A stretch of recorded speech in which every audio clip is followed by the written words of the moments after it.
Salam, salam. J'espère que tu te portes bien. Dans cette vidéo, je veux tout simplement te parler de partager avec toi une de mes expériences.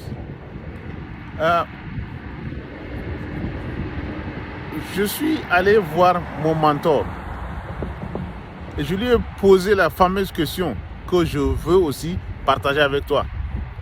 La fameuse question, c'est que je lui ai demandé comment faire pour changer la direction de ma vie. Il me dit, oh, ça c'est une très bonne question. Et ça c'est la question que beaucoup d'entre nous se posent.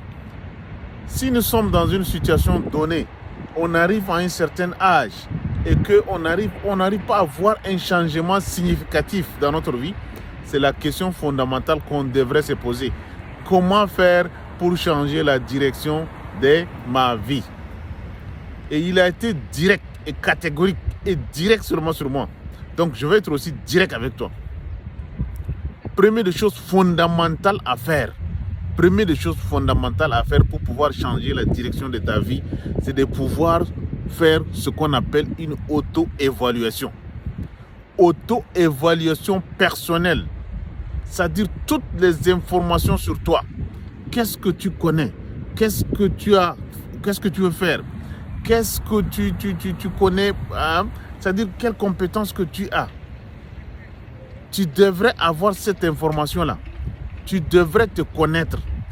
La manière, c'est-à-dire la meilleure manière de connaître les autres, c'est de pouvoir se connaître. Attends, je vais répéter ça. Meilleure manière de connaître les autres, c'est de pouvoir se connaître soi-même.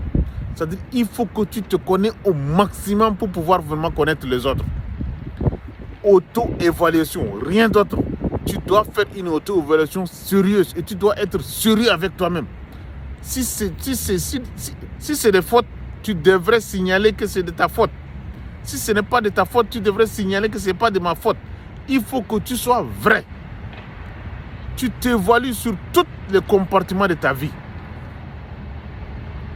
Tu t'évalues sur tes finances. Tu t'évalues sur ton mariage. Tu t'évalues sur ta vie. Tu t'évalues sur tes compétences. Tu t'évalues sur tout. Tout. Maximum possible, c'est 9 comportements de ta vie que tu devrais t'évaluer là-dedans. Ça, c'est dans une autre vidéo que je vais te donner ça. 9 comportements essentiels que tu devrais t'évaluer ça dedans. Comportement dans ton business, comportement dans tes finances, comportement dans tes relations, comportement dans ton spiritualité, comportement dans ton mindset, comportement c'est-à-dire dans toutes les catégories de ta comportement.